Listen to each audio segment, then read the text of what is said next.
You could be Attenborough in the Serengeti, but if we can't hear you, there's not much point. So find a nice quiet place, that usually means indoors, I'm afraid, and get nice and close to the microphone in the camera. If at all possible, try to film yourself by a window so that you're lit by daylight. It's by far the best light source and it's free.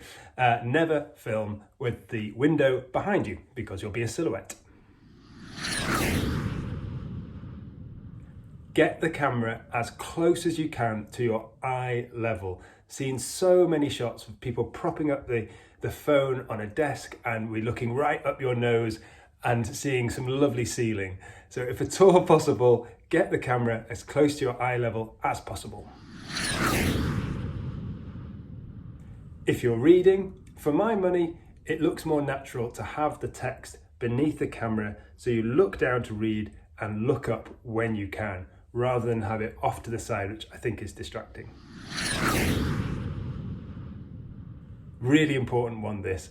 Look people in the eye. And what that means is look straight down the lens of the camera. But it's tricky and it's very easy to get wrong because we often want to film on selfie mode so you can see yourself in the screen. That's great.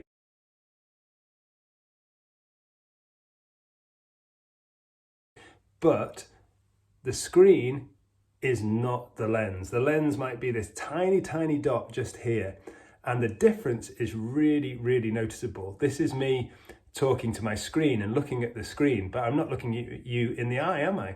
Seems a bit rude. Instead, look straight down the lens and talk to people directly. It's really daunting being on camera, but do your best to relax. Try not to look like you're there under duress. Smile when appropriate, but just give that impression that you're happy to be there and that you are talking to people as if you're talking to them as friends.